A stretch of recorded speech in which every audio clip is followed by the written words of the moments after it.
በትግራይ አዲስ ህዝባዊ የፖለቲካ ትግል እንዲጀመር ስምረት ፓርቲ ጥሪ አቅርቧል። የነዳጅ ዋጋ በ$3 ጭማሪ አሳይቷል። በረከት ገበሬዋን ጨምሮ በከፍተኛ የሙስና ወንጀል የተጠረጠሩ አካላትን ፖሊስ ፍርድ ቤት ማቅረብ አልቻለም ተብሏል። በአርሲ ዞን የተከሰተውን አደጋ አስመልክቶ የኢትዮጵያ ሰብአዊ መብት ኮሚሽን ያወጣው ሪፖርት ከእውነት የራቀ ነው ሲል የዞኑ ቤተ ክህነት ገልጿል። ይህንንና ሌሎች ጉዳዮችንም ሰፋ አድርገን እናስደምጣችኋለን። አብራችሁን ቆዩ።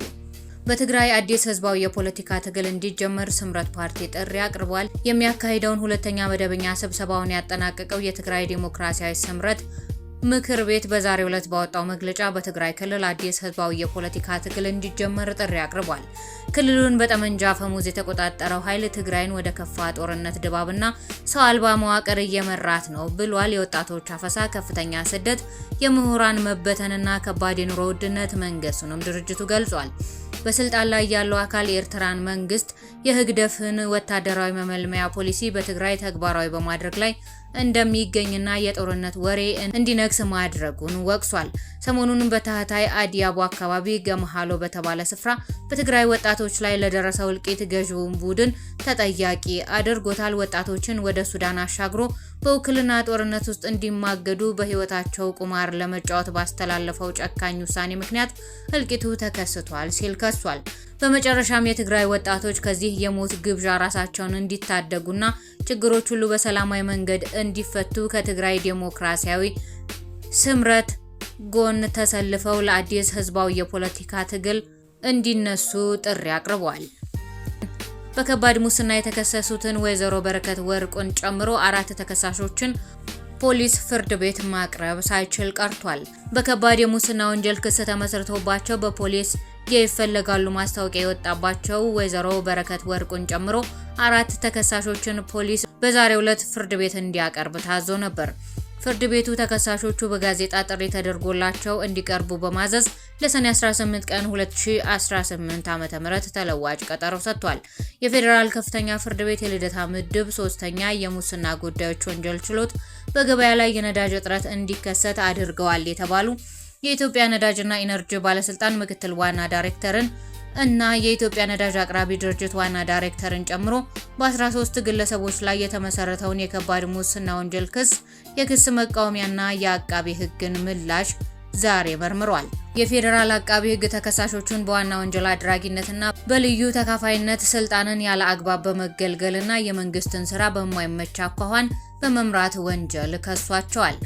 ችሎቱ የተከሳሾቹን የክስ መቃወሚያና የአቃቢ ህግን ምላሽ ለመስማት ለዛሬ ሰኔ 1 ቀን 2018 ዓ.ም ቀጠሮ ይዞ የነበረ ቢሆንም በክስ መዝገቡ ከ6ኛ እስከ 10ኛ ተራ ቁጥር ላይ የተጠቀሱት ተከሳሾች ሳይገኙ ቀርተዋል።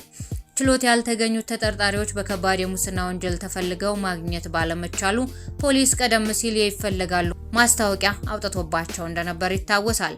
በዛሬው በዋለው ችሎት የቀረበውን የክስ መቃወሚያና የአቃቢ ህግ ምላሽ የመረመረው ፍርድ ቤቱ አቃቢ ህግ ክሱን ለይቶና አሻሽሎ እንዲያቀርብ ማዟል። በተጨማሪም በችሎቱ ያልተገኙት ተከሳሾች በአዲስ ዘመን ጋዜጣ ጥሪ እንዲደረግላቸው ትዕዛዝ ተላልፏል።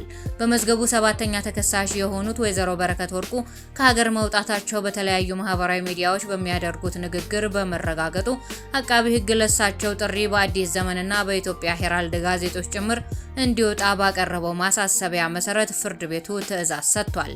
ችሎቱ የተሻሻለውን ክስ ለመመልከትና የጥሪውን ሂደት ለመከታተል ለሰኔ 18 ቀን 2018 ዓ.ም ተለዋጭ ቀጠሮ ሰጥቷል።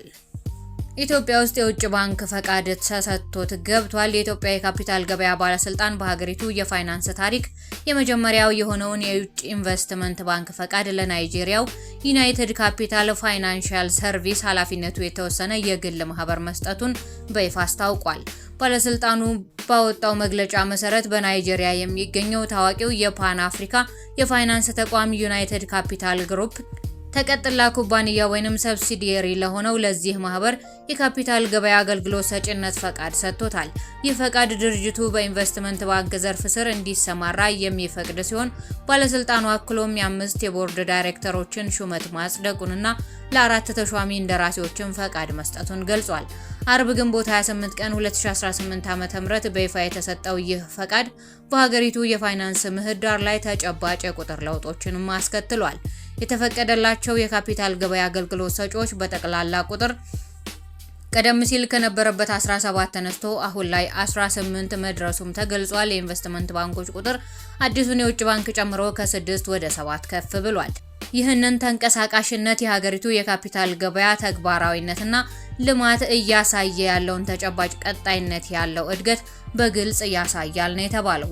በይፋዊ የፈቃድ አሰጣጥ ስነ ስርዓት ላይ ንግግር ያደረጉት የባለስልጣኑ ዋና ዳይሬክተር ሃና ተህልቁ እንደ ዩናይትድ ካፒታል ያለ የፓን አፍሪካዊ ተቋም ወደ ገበያ መግባቱ በኢትዮጵያ የካፒታል ገበያ እድገት ላይ ታሪካዊ ምዕራፍ መሆኑን ገልጸዋል። ሁነቱ እያደገ ባለው የሀገሪቱ የፋይናንስ ምህዳር ተአማኒነትና እየተከናወኑ ባሉ የማሻሻያ እርምጃዎች ላይ ጠንካራ እምነት መኖሩን እንደሚያሳይም አመላክተዋል። ዋና ዳይሬክተሩ አክለውም እንዲህ ያሉ እድገቶች ለኢትዮጵያ የገበያ አቅምና ለታየው ተቋማዊ መሻሻል የተሰጡ ትልቅ እውቅናዎች መሆናቸውን ጠቅሰው የገበያውን ጥልቀት አቅምና ቀጠናዊ ውህደት ለማጠናከር ከፍተኛ አስተዋጽኦ እንደሚያበረክቱም አስገንዝበዋል። በተመሳሳይም ፈቃድ የተሰጣቸው አገልግሎት ሰጪዎች ከፍተኛ የገበያ ስነ ምግባርን፣ የኮርፖሬት አስተዳደር መርሆዎችንና የቁጥጥር ማዕቀፎችን ማክበር እንዳለባቸውም አጽንኦት ሰጥተው አሳስበዋል። ከተገደሉት ውስጥ የእስልምና እምነት ተከታይ ይገኝበታል። ነገር ግን ኮሚሽኑ 3 ሰዎች ብቻ እንደተገደሉ አድርጎ ያቀረበው ሪፖርት ከእውነት የራቀ ነው ሲል የአሰኮ ወረዳ ቤተ ክህነት ገልጿል። በኦሮሚያ ክልል አርሲ ዞን አሰኮ ወረዳ ግንቦት 23 እና 24 ቀን 2018 ዓ.ም በታጣቂዎች የተፈጸመውን ጥቃት መሰረት በማድረግ የኢትዮጵያ ሰብአዊ መብቶች ኮሚሽን ኢሰመኮ ያሳወቀውን የሟቾች ቁጥር ወረዳ ቤተ ክህነቱ ተቃውሞታል። በወረዳው ግድያ መፈጸሙ የሚታወቅ ሲሆን በኢትዮጵያ ኦርቶዶክስ ተዋሕዶ ቤተክርስቲያን የአርሲና ሶማሌ ክልል ጅግጅጋ አህጉረ ስብከት ሊቀ ጳጳስ ብፁዕ አቡነ ኤልሳ በምስራቅ አርሲ 13 ኦርቶዶክሳውያን መገደላቸውን ከ280 በላይ ምዕመናን መፈናቀላቸውንና የ101 ዓመት ቤተክርስቲያን መቃጠሉን በወቅቱ አሳውቀው ነበር። የሟቾች ቁጥር 13 ነው ቢባልም እየጠፉ እንዳሉ መገለጹ አይዘነጋም።